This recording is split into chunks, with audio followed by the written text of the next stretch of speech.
पाक फौज ने इमरान खान के इदारे पर इल्जामात को मुस्तरद कर दिया।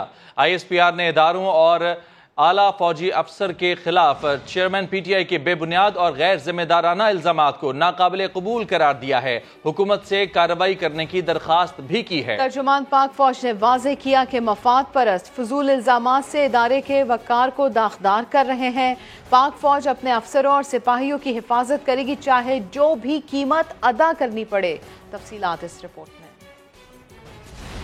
चेयरमैन PTI इमरान खान के प्रेस कॉन्फ्रेंस में पाक फौज और उसके आला अफसरान पर बेबुनियाद इल्जामात। ISPR की जानिब से शदीद रद्द अमल सामने आ गया। इदारे और उसके अफसरान पर इल्जामात को यकसर मुस्तरद करते हुए हुकूमत से जिम्मेदारान के खिलाफ कार्रवाई की दरखास्त कर दी।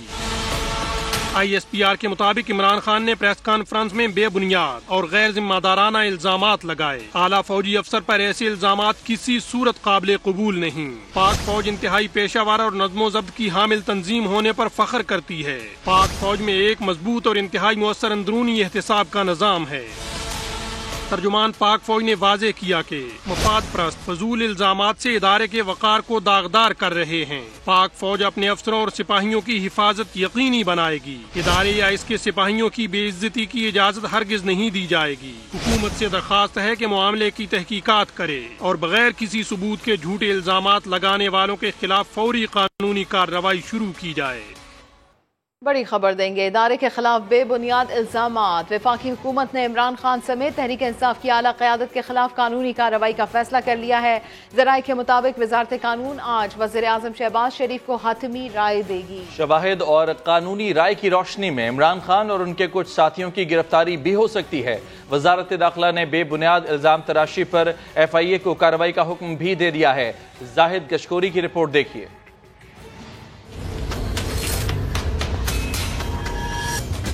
आए रोज नित नए बयान, बगैर सबूत इल्जामात की गिरदान। हुकूमत का चेयरमैन तहरीक इंसाफ इमरान खान के खिलाफ एक्शन का फैसला। जराए के मुताबिक हुकूमत ने इमरान खान और PTI रहनुमाओं के खिलाफ कानूनी चाराजोई के लिए वजारत कानून से राय तलब कर ली।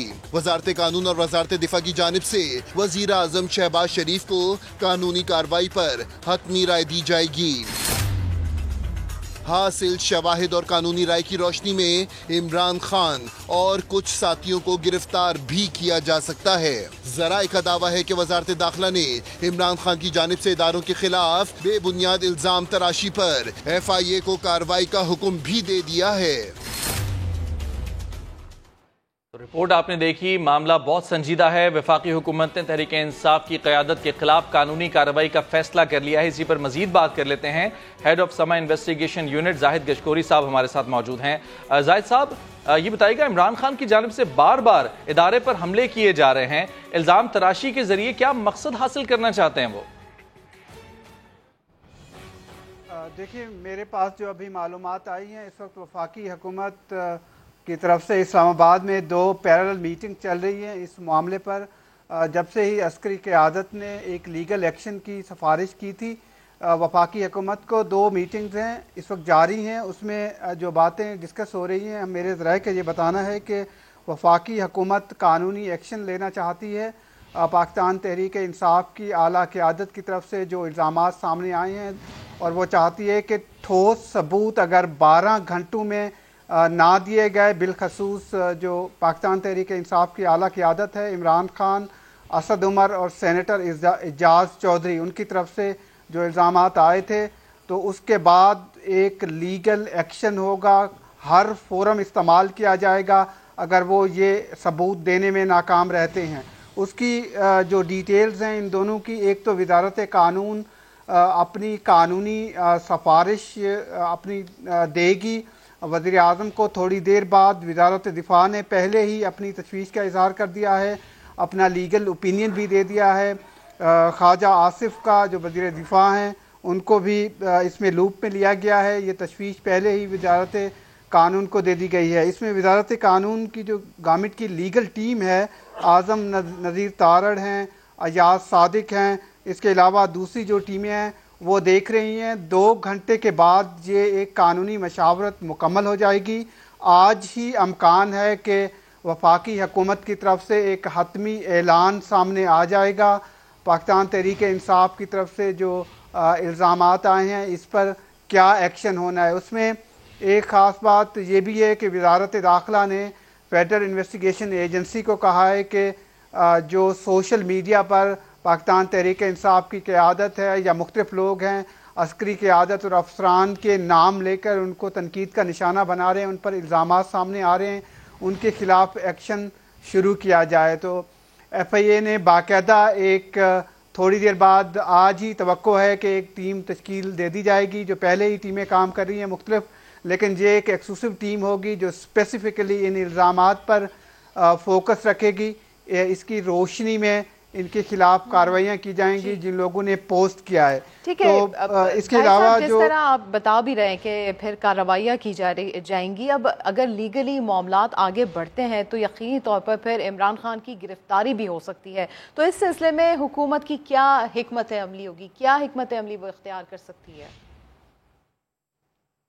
देखिए, गवर्नमेंट ने तो ये डिसाइड कर लिया है कि जैसे ही आला क़यादत जो अगर ठोस शवाहिद देने में नाकाम रहती है, बज़ाहिर यही लगता है कि उनके पास शायद ठोस सबूत नहीं है, लेकिन उनकी तरफ से एक सेनेटर एजाज चौधरी की तरफ से बिलखसूस एक राय सामने आई थी जो कि रिकॉर्ड पर आई है, वफाकी हुकूमत और जो इदारे हैं उनको हासिल हुई है, जिसमें उन्होंने बताया था कि वज़ीराबाद में एक हमला होगा, जो कि उन्होंने अपने ही कुलीग एक पाकिस्तान तहरीक इंसाफ के हैं मोहम्मद अहमद चट्टा, उनको बताया था कि कल एक हमला होगा, अटैक होगा कंटेनर पर, जिसमें कई लोगों की जानें भी जा सकती हैं।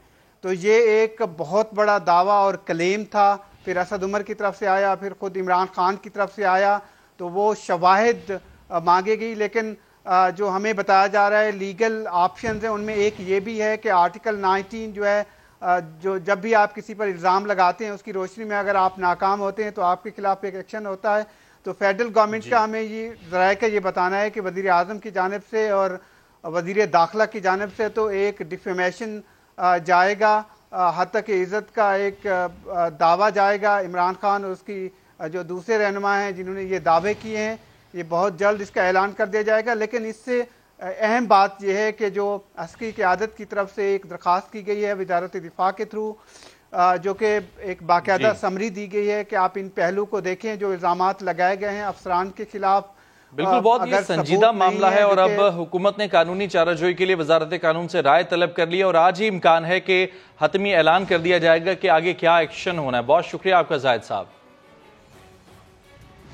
साबिक सदर आसिफ अली जरदारी का कहना है कि एक शख्स मुल्क में इंतशार फैलाने के लिए हर लाइन अबूर कर रहा है। इस शख्स को मुल्क की सालमियत की फिक्र है और ना ही मुल्क के इदारों की। इस शख्स को इक्तदार के अलावा कुछ नजर नहीं आता। इदारों की बका से ही मुल्क की बका है। हम किसी भी सूरत इदारों पर हमला बर्दाश्त नहीं करेंगे। हम पाक फौज की कुर्बानियों और शहादतों को कभी नहीं भुला सकते।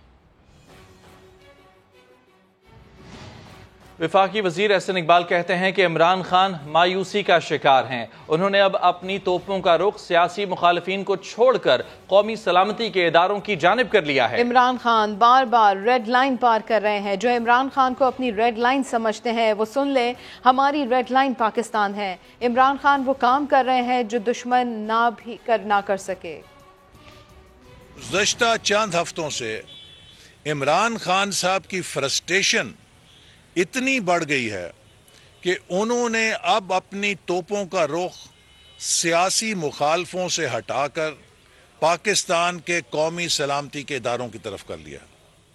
वो अपने पैरोकारों और अपने नौजवानों को पाकिस्तान के कौमी इदारों के खिलाफ भड़का रहे हैं। ये वो काम है जो पाकिस्तान का दुश्मन भी नहीं कर सकता था, उसे इमरान खान साहब कर रहे हैं। कल रात ISPR को एक प्रेस रिलीज जारी करने की जरूरत क्यों महसूस हुई? उससे पहले DG ISPR और DG ISI को क्यों प्रेस कॉन्फ्रेंस करने की जरूरत महसूस हुई? इसका मतलब यह है कि इमरान खान साहब पाकिस्तान की कौमी सलामती की रेड लाइन बार बार क्रॉस कर रहे हैं। पाकिस्तान भी हमारी रेड लाइन है।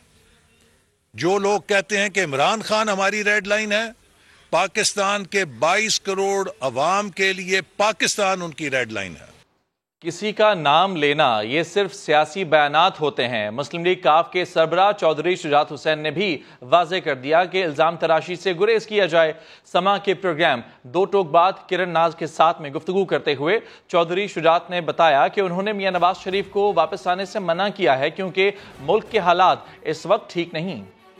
सियासी बयानात होते हैं, भी दे रहे हैं, उनकी तरफ भी आ रहे हैं, वो हर बात सियासी बयान दे रहे हैं। कोई ऐसे बयान देना चाहिए जिसमें ये अफवाह तफहीम पैदा हो और ये बातें खत्म हो। मियाँ साहब से जब बात हुई तो आपने वापसी के हवाले से कोई मशवरा दिया है उन्हें? जी मैंने कहा था अभी पाकिस्तान आने के लिए आप ना आए, ये बात आप पूछना चाहती हैं तो मैंने तो उन्हें कहा था कि पाकिस्तान आने के लिए ना आप गए, इस वक्त नहीं हम आपको आने का फायदा। अभी मैं उन्हें कह रहा हूँ कि अभी उतनी नहीं है कि वो आए पाकिस्तान, यहाँ के हालात दुरुस्त हों तो फिर आए पाकिस्तान। चेयरमैन तहरीक इंसाफ इमरान खान ने नया शोशा छोड़ दिया। कहते हैं उन पर फायरिंग करने वाला एक हमलावर नहीं बल्कि दो थे। इमरान खान ने लॉन्ग मार्च खत्म करने का ऐलान किया, साथ ही सेहतयाब होने के बाद दोबारा सड़कों पर निकलने का इंदिया दे दिया। मैं ये तय करके आया और मैं जैसे ही ठीक होऊंगा मैं फिर निकलूंगा सड़कों पे, फिर मैं कॉल दूंगा, फिर इस्लामाबाद की मैं कॉल दूंगा। मैं जब कंटेनर पे था एकदम गोलियों का एक बर्स्ट आता है, मेरी टांग पे गोलियां लगती हैं, मैं गिर जाता हूं और जब मैं गिर रहा होता हूं तो दूसरा बर्स्ट आता है, मेरे ऊपर से गोलियां जाती हैं। ये एक बर्स्ट इधर से आता है और दूसरा बर्स्ट आगे से आता है। दो आदमी जिधर से इससे मारना था इसने बचना ही नहीं था क्योंकि सामने से मारना, वो साइड से मारा, एक तो पकड़ा गया। इसके पीछे पूरा प्लान, ये प्लान पूरा हम अब अनकवर करें। 11 लोगों को गोलियां लगी, मौजूम शहीद हुआ। हमने FIR रजिस्टर करने की कोशिश की है। ये कानून से ऊपर है, सब डरते हैं। चीफ जस्टिस साहब, मैं अभी आपके सामने मिसाल दे रहा हूं कि मुल्क की सबसे बड़ी पार्टी का जो सरबराह है उसको इंसाफ नहीं मिल रहा। वो एक गोली मेरी जो वो असल आर्टरी है उसके नीचे से निकल गई और एक उसके पास आके रुक गई। अगर वो रप्चर हो जाती तो 20 मिनट में इंसान मरता है। अल्लाह ने अगर मुझे ये बचाया है, ये सिर्फ अल्लाह का करम है। इन्होंने तो पूरी कोशिश, कोई कसर नहीं छोड़ी। फैजाबाद में जलाओ घिराव करने वालों के खिलाफ 2 पर्चे काट दिए गए। FIR में तहरीक इंसाफ के अली नवाज आवान, आमिर कियानी, वासिफ कयूम समेत 24 मुल्जमान को नामजद किया गया है। पुलिस ने पुरतशद्दुद एहतजाज करने वालों को शिकंजे में लाने की तैयारी कर ली। सेफ सिटी कैमरों और मोबाइल वीडियोस के जरिए शनाख्त की जाएगी। नादरा से तस्दीक के बाद कानूनी कार्रवाई होगी। जलाओ घेराव, दंगा फसाद और मार कुटाई करने वालों की खैर नहीं। हुकूमत ने शरपसंदों के गिर्द घेरा तंग करने की प्लानिंग कर ली। सेफ सिटी कैमरों और वीडियोस की मदद से फैजाबाद पर पुलिस एहलकारों पर हमला करने वालों की शनाख्त की जाएगी और फिर कानूनी कार्रवाई होगी। फैजाबाद में जलाओ घेराव करने वालों के खिलाफ 2 पर्चे काट दिए गए। FIR में तहरीक इंसाफ के अली नवाज आवान, आमिर कियानी, वासिफ कयूम समेत 24 मुल्जिमान को नामजद किया गया है। FIR के मुताबिक PTI कारकुनों ने पुलिस और FC एहलकारों पर डंडों और पत्थरों से हमला किया। गुज़श्ता रोज फैजाबाद पर पथराव से 9 FC और 5 पुलिस एहलकार जख्मी हुए थे। लाहौर के गवर्नर हाउस में भी डंडा बरदार जत्थे ने तोड़फोड़ की। कराची समेत दीगर शहरों में भी तहरीक इंसाफ के मुश्तल कारकुनों ने एहतजाज की आड़ में हंगामा आराई की। PTI लॉन्ग मार्च पर फायरिंग का मामला मुल्जिम की गिरफ्तारी पर रुक गया। 48 घंटे बाद भी मुकदमा दर्ज ना होना तफ्तीश की राह में रुकावट बन गया। दहशतगर्दी के मुकदमे के इंदराज में पंजाब हुकूमत अपने इख्तियारात इस्तेमाल करने से कतराने लगी। तहकीकाती इदारों ने वजीराबाद से एक और शख्स को हिरासत में ले लिया है। बात कर लेते हैं जहांगीर खान से। जहांगीर, तफसीलात दीजिए। सबसे पहले तो ये है कि वजीराबाद में तहकीकाती कार्रवाई करते हुए एक और मुश्तबा शख्स को हिरासत में लिया है जिसकी दुकान के बाहर हमलावर मुलजिम नवीद ने अपनी मोटरसाइकिल पार्क की थी। लेकिन 48 घंटे गुजरने के बावजूद इस वाक़े का मुकदमा जो है वो अभी तक दर्ज नहीं किया जा सका और इस मुकदमे के इंदराज में ताख़ीर की वजह से न सिर्फ इसकी तफ्तीश कमजोर पड़ी है बल्कि इसका सारा फायदा जो है कानूनी माहिरीन के मुताबिक मुलजिम को बराह रास्त होगा, क्योंकि तफ्तीश जो है वो उसका प्रोसेस मुकदमा दर्ज न होने की वजह से अभी तक रुका हुआ है और मुलजिम की गिरफ्तारी या मुश्तबा अफराद को हिरासत में लेने तक ठहरा हुआ है। क्योंकि जितने भी अफराद को हिरासत में लिया गया उनसे पूछताछ की जा रही है, मुलजिम का स्टेटमेंट रिकॉर्ड किया गया, लेकिन जो डिजिटल या प्रांतिक शवाहिद जो है वो इकट्ठे किए गए थे, उनको आगे उनकी प्रांतिक रिपोर्ट्स मुरतब करने के लिए उसका प्रोसेस अभी तक शुरू नहीं हो सका। इस हवाले से पुलिस का ये कहना है कि पंजाब हुकूमत की हिदायत पर जो है वो मुकदमा जो है उस पर दर्ज किया जाएगा, लेकिन पंजाब हुकूमत भी जो है मुद्दई के बात पर अभी तक अटकी है कि मुद्दई कौन बनेगा। क्या इसमें पंजाब हुकूमत बराह रास्त मुद्दई बन सकती है, क्योंकि कानूनी इख्तियारात का इस्तेमाल करते हुए हुकूमत कैसे वाक़ियत की मुद्दई बनती है, लेकिन अभी तक जो मुकदमा है वो दर्ज नहीं किया जाता। बहुत शुक्रिया जहांगीर खान। पीटीआई मार्च पर फायरिंग का मुकदमा दर्ज नहीं किया जा सका। एफआईआर के इंदराज पर इमरान खान और वजीर आला पंजाब में शदीद इख्तलाफात। इमरान खान का अपनी ख्वाहिश के मुताबिक मुकदमा दर्ज कराने के लिए दबाव। परवेज इलाही ने बता दिया एफआईआर आइन और कानून के मुताबिक ही दर्ज होगी। आए बताते हैं कि एफआईआर को लेकर इमरान खान और वजीर आला पंजाब परवेज इलाही में शदीद इख्तलाफात हैं। इमरान खान चाहते हैं कि उनकी ख्वाहिशात के मुताबिक एफआईआर में लोगों को नामजद किया जाए, जबकि वजीर आला पंजाब परवेज इलाही का इसरार है कि मार्च पर हमले का मुकदमा आइन और कानून के मुताबिक दर्ज किया जाना चाहिए। एफआईआर का इंदराज न होने पर वजीर दाखिला राना सनाउल्लाह ने भी तहफ्फुजात का इजहार किया। फर्स्ट इंफॉर्मेशन रिपोर्ट होती है जिसे एफआईआर कहते हैं, जो इस मुकदमे में अभी तक नहीं दर्ज हुई। शायद उसको मैनेज करने और अपनी मर्जी से जो है वो दर्ज करवाने की कोशिश हो रही है। डीपीओ गुजरात एफआईआर काटने के लिए सूबाई हुकूमत की इजाजत के मुंतजिर हैं। जैसे ही कोई गवर्नमेंट की सतह के ऊपर ये फैसला होता है कि मुकदमे का इंदराज जो है वो कहाँ पे होना है, तो इंशाल्लाह फौरी तौर पे मुकदमा दर्ज हो जाए। परवेज इलाही आइन और कानून की पासदारी करेंगे या फिर इमरान खान की जिद और आना के आगे घुटने टेक देंगे, ये तो आने वाला वक्त बताएगा। इमरान खान पर जहां हमला हुआ वहां खुद उनकी हुकूमत है। अगर पंजाब हुकूमत अपने लीडर की हिफाजत नहीं कर सकती तो वो आवाम को कैसे तहफ़्फ़ुज़ देगी। अमीर जमात इस्लामी सिराजुल हक का सवाल कहाँ अफसोस है 2 दिन बाद भी मुकदमा दर्ज नहीं किया जा सका है। तो इमरान खान पर जहाँ हमला हुआ वहाँ खुद उनकी हुकूमत है। अगर पंजाब हुकूमत अपने लीडर की हिफाजत नहीं कर सकती तो वो आवाम को कैसे तहफ़्फ़ुज़ देगी। अमीर जमात इस्लामी सिराजुल हक की जानिब से ये सवाल किया गया है। कहा अफसोस है 2 दिन बाद भी मुकदमा दर्ज नहीं किया जा सका है। सरकारी हेलीकॉप्टर के बाद सरकारी बुलेट प्रूफ गाड़ियां। जराये के मुताबिक पंजाब में अवाम के टैक्सों से खरीदी गई बुलेट प्रूफ गाड़ियां इमरान खान के ज़ेर इस्तेमाल होने का इंकशाफ हुआ है, जबकि वो इस वक्त किसी भी सरकारी ओहदे पर नहीं हैं। कज़ाफी भट्ट से मजीद जान लेते हैं। कज़ाफी बताइए इस मामले की क्या तफसीलात हैं।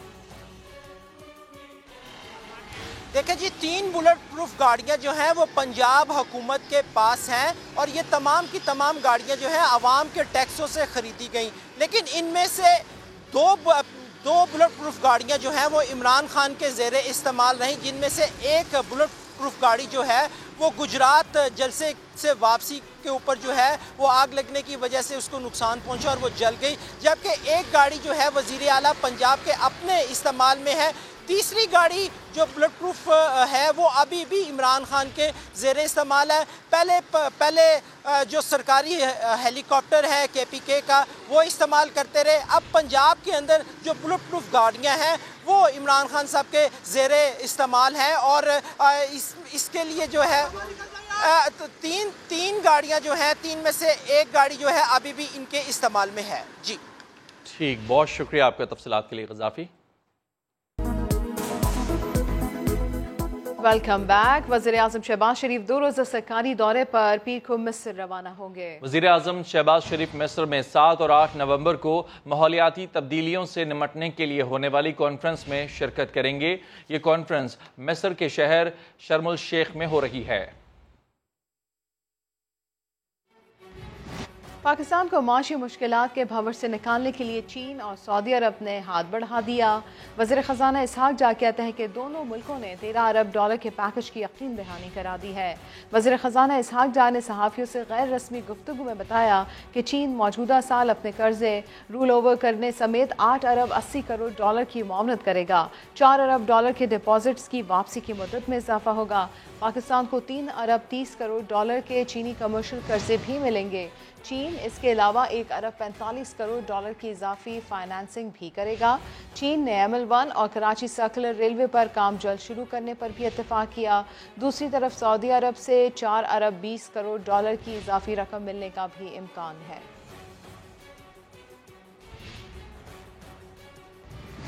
चेयरमैन FBR आसिम अहमद कहते हैं कि ताजिरों के लिए एक सफ़े का आसान तरीन टैक्स रिटर्न फॉर्म आइंदा हफ्ते लॉन्च कर दिया जाएगा।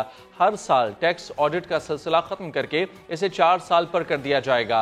उन्होंने ये भी कहा कि मेरे इल्म में मिनी बजट आने या नए टैक्स लगाने की कोई बात नहीं। बहुत ही सिंप्लीफाइड 1 पेज की रिटर्न है जो हम रिकमेंड करने लगे हैं और इससे इनकी रिटर्न फाइलिंग का मसला भी हल हो जाएगा और वो जो फिक्स टैक्स वाला इशू था वो भी हल हो जाएगा। सो नेक्स्ट वीक में इसका ये हो जाएगा। लास्ट ईयर बहुत सारे नोटिस इशू हो गए थे और अगर आपको पता हो कि इस बजट में हमने जो ऑडिट की सिलेक्शन है उसको भी 4 साल में एक दफ़ा कर दिया है। सो सब्सिक्वेंटली तो ये इशू हल हो जाएगा। अब जो नोटिस आगे हुए हैं, जो इशू हो गए हुए हैं, वो जो चीफ कमिश्नर्स हैं उनको हमने डायरेक्शंस दी हैं कि जी ये इंश्योर कर लें कि किसी किस्म की कोई ज्यादती किसी के साथ ना हो, हार्डशिप ना हो। जी मेरी नॉलेज में तो कोई ऐसा मिनी बजट फ़िलहाल नहीं है। देखें जो इम्पोर्ट कंप्रेशन है ऑब्वियसली उससे कस्टम्स ड्यूटीज़ भी इफ़ेक्ट होती हैं और इम्पोर्ट रिलेटेड टैक्स भी इफ़ेक्ट होता है। अभी किसी किस्म की कोई पॉलिसी इंटरवेंशन की कहीं से भी कोई प्रपोजल नहीं है। सो हमारी कोशिश ये है कि हम ये एडमिनिस्ट्रेटिव मेजर्स अपने इम्प्रूव करके और लोगों की कंप्लायंस को इम्प्रूव करके उस गैप को कवर करें। सर्दियों में गैस की तलब में इजाफा होने पर गैस कंपनियों ने लोड मैनेजमेंट प्लान पर अमल दरामद शुरू कर दिया है। वजारत पेट्रोलियम हुकाम के मुताबिक घरेलू सार्फिन को नाश्ते और खानों के औकात में गैस की फरहमी यकीनी बनाई जाएगी। कमी के बायस घरेलू सार्फिन के लिए हुकूमत 20,000 LPG मंगवाएगी जो ओगरा के रेट पर सार्फिन को फराहम की जाएगी। सुई नॉर्दर्न कंपनी ने कमर्शियल सार्फिन को नोटिस भी जारी कर दिए जिसमें उन्हें LNG मुआहदा करने की ताकीद की गई है। नोटिस के मुताबिक LNG मुआहदा ना करने वालों के कनेक्शंस काट दिए जाएंगे। कराची से ननकाना साहब आने वाली सिख स्पेशल ट्रेन की 9 बोगियां पटरी से उतर गईं। इब्तदाई तहकीकात के मुताबिक पटरी की फिश प्लेटें उखाड़ी गईं। तफ्तीशी हुकाम इस बात का तयन कर रहे हैं कि ये चोरी का वाकया है या फिर तखरीब कारी की कोई कोशिश। कराची से ननकाना साहब आने वाली सिख स्पेशल ट्रेन की 9 बोगियां पटरी से उतर गई हैं। इब्तदाई तहकीकात के मुताबिक पटरी की फिश प्लेटें उखाड़ी गई हैं। तफ्तीशी हुकाम इस बात का तयन कर रहे हैं कि ये चोरी का वाकया है या फिर तखरीब कारी की कोई कोशिश। तमाम सिख यात्रियों को खुसूसी ट्रेन से ननकाना साहब रवाना कर दिया गया है और मामले की तहकीकात की जा रही हैं। वफाकी वजीर रेलवे ख्वाजा साद रफीक ने हादसे की इंक्वायरी का हुक्म दे दिया है। पटरी की फिश प्लेटें उखाड़ी गई हैं। चोरी है या फिर तखरीब कारी की कोशिश, तहकीकात की जा रही हैं। और कराची पुलिस ने ताजिरों की मदद से नाजमाबाद में 100 कैमरे नस्ब कर दिए। एडिशनल IG का कहना है कि कैमरे लगने से इलाके में जराइम की शरह में कमी आएगी। अहमद रहमान खान की रिपोर्ट।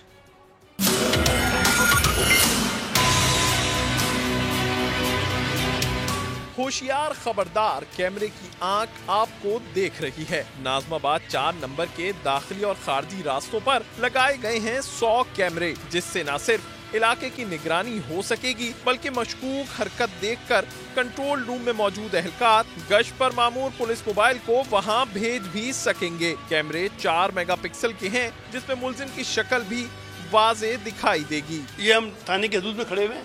ये देखिए, ये यहाँ से हमारे कैमरे जा रहे हैं, जितने भी एग्जिट और एंट्रेंस है, ये पूरा ब्लॉक 4 जो है वो पूरा एंड तक जो है वो हम यहाँ तक आए हुए हैं। इस पर आप नंबर प्लेट भी देख सकते हैं, इवन जो चेहरा भी है बिल्कुल भी काफी हद तक जो है ना आप नुमाया के तौर पे आप देख सकते हैं। एडिशनल IG कराची जावेद आला मोडो ने दावा किया है इस प्रोजेक्ट से इलाके में जराइम की शरह में वाज़े कमी होगी। नॉर्थ नाज़िमाबाद थी और अजीज़ाबाद, वहाँ पे हमने हमारा एक्सपीरियंस, अभी मुझे SSP साहब बता रहे थे मारूफ के 50% क्राइम में डिक्लाइन हुआ है जिन इलाकों में ये चीज़ लगी है।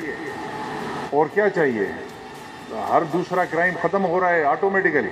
नफ्स कैमरों का command and control room Nazimabad थाने में बनाया गया है। इससे कबल नॉर्थ नाज़िमाबाद और अजीज़ाबाद में भी ताजिर बिरादरी के ताउन से CCTV कैमरे लगाए जा चुके हैं। कैमरामैन फैसल आगाई के साथ अहमद रहमान खान, समा, कराची।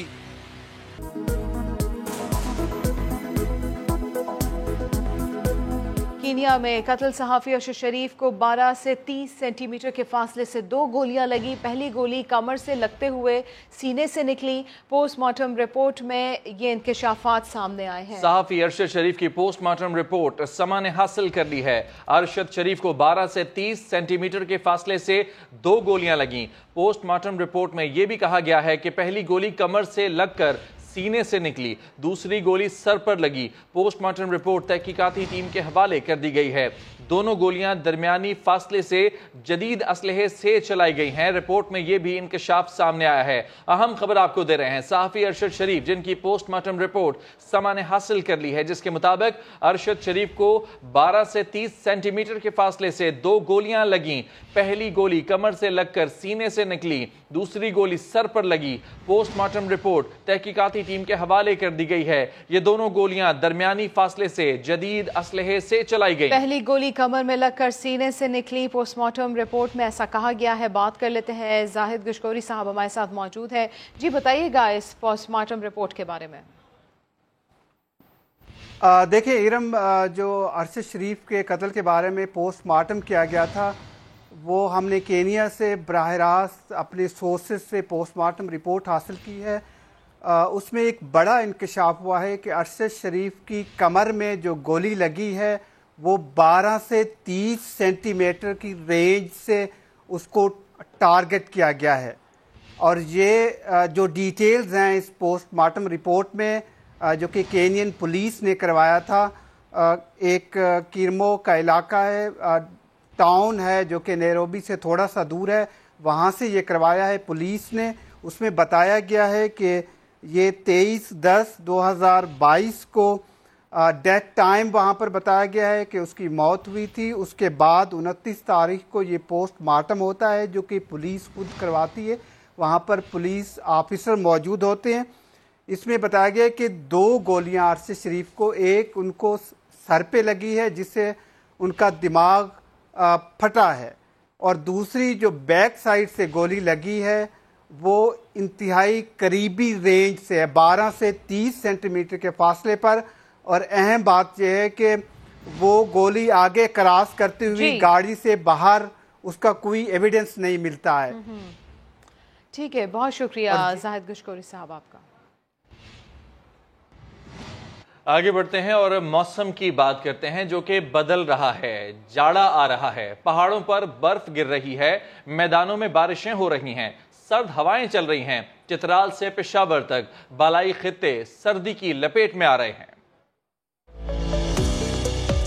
जाड़ा आ रहा है, धूम मचा रहा है, सर्द हवाएं पहाड़ों से मैदानों का रुख कर रही हैं। चित्राल में बारिश हुई है, पहाड़ों पर बर्फबारी हो रही है, सर्दी बढ़ गई है। ये बारिश, ये बर्फबारी पीर तक जारी रहेगी। सयाहों को हिदायत की गई है कि चित्राल का सफर न करें। स्वात, मेंगोरा, वादी कालाम, मालम, जब्बा समेत कई इलाकों में भी बारिशें हुई हैं। सर्दी बढ़ चुकी है। आज भी सारा दिन और रात बर्फ गिरेगी।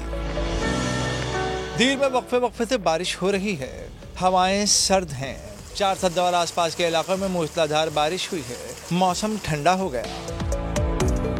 चमन में भी बादल छाए हैं। बूंदाबांदी से मौसम सर्द और सुहाना हो गया। और पेशावर में बारिश ने मौसम मजीद सर्द कर दिया। बारिश मजीद 24 घंटे होती रहेगी। नाले उबल रहे हैं, पानी सड़कों पर है।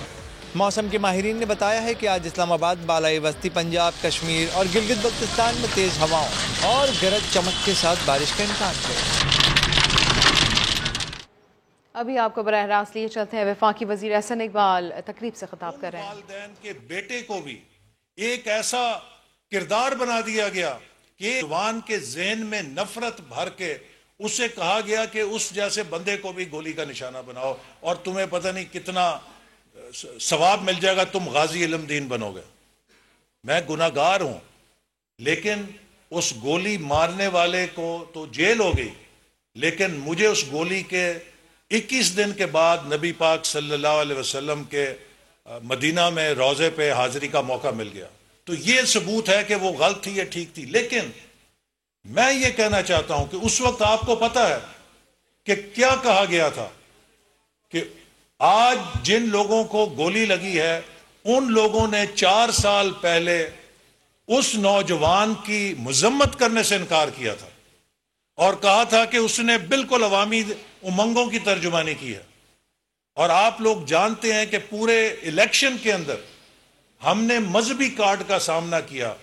तो मैं ये कहता हूं कि जिस आग को आप लगाते हैं किसी दूसरे के लिए, एक दिन वो आग आपका अपना दामन जलाती है। एहसन इकबाल तकरीब से खिताब कर रहे हैं।